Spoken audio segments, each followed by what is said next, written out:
honestly think that one of the most important stuff in the world is the educational systems.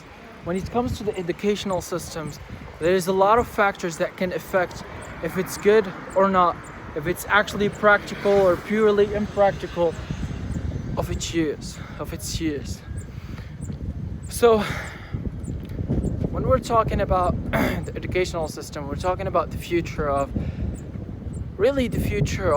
everyone. We're talking about the future generation. We're talking about other stuff as well, which might not have to do with childs and stuff like that, but definitely will have to do with the future. Because once you think about it, the moment humans will stop learning is the moment where we will not have any progress at all. The more learning, the more progress we will get, because that's just a general rule. So really what I want to say from all of this is, how can we make a bad educational system a good one? Well, there is few steps of which I believe they are very important. The first one is you have to make a practical educational system. When we're talking about practice, we're talking about life practices, we're talking about real life stuff of which you can actually practice on a daily basis, or in general just practice in the real world. A lot of people, a lot of systems don't have this.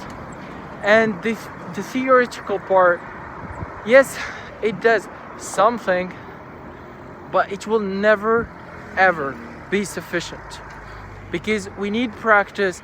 Because once you think about it, like as men, for me personally, I don't learn a lot.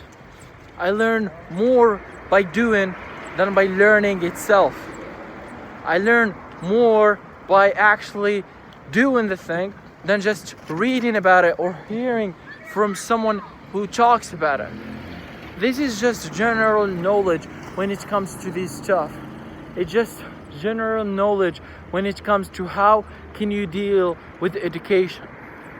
Obviously, I decided I'm going to talk about the educational system because it's so important. And a lot of people talk bad about it, especially business people for some reason. A lot of books, you see Think and Grow Rich, Rich Dad, Poor Dad, all of that. All of them talk bad about the educational system and say that it's really worthless because it does not cover one of the most essential subjects, of which here in finance it's money. It's how can you acquire money, how can you make money work for you and stuff like that.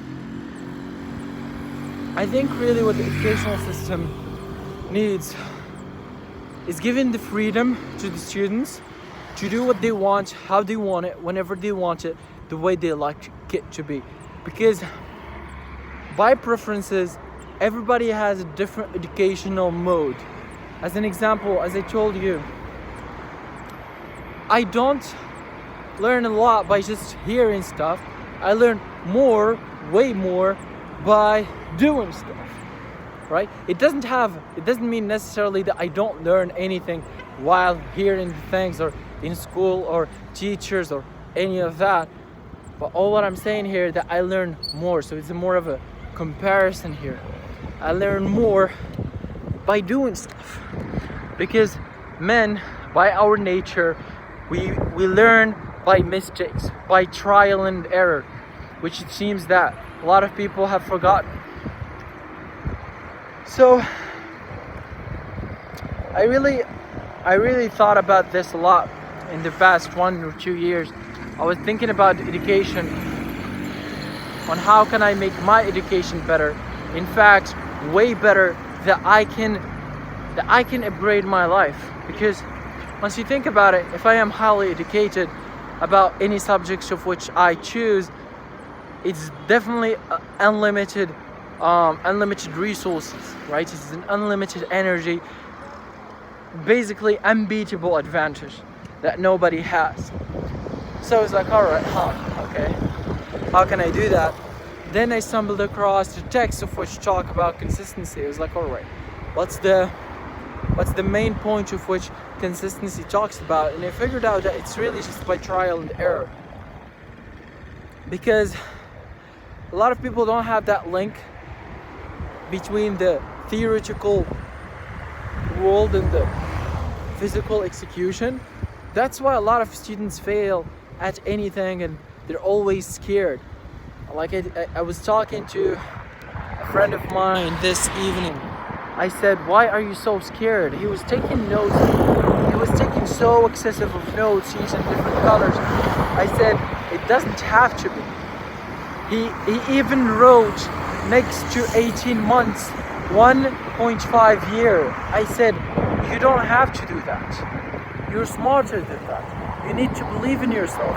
You need to have the courage to do that. It's simple. You just have to be brave enough to do it. He said, well, everybody has different methods. I said, exactly.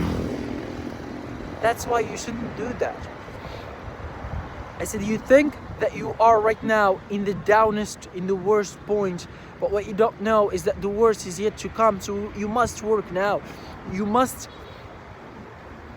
should not delay the work of today to tomorrow, because once you do all of that, then he has to make another resume when he's trying to do the preps for the exam, which is a wasted time. It's wasted hours, right? He can just do that in one take while in the class. The teacher is talking and he's writing the resume. In the meantime, as notes, he doesn't have to go through notes, then go through the resume. That's what I tried to tell him. It's really just about how can you make the decisions. I'm gonna close with a quote. From Alex Hormozy, who's the writer of $100 Million Offers and $100 Million Leads. He says, if you are going to do it eventually, so you might as well do it now.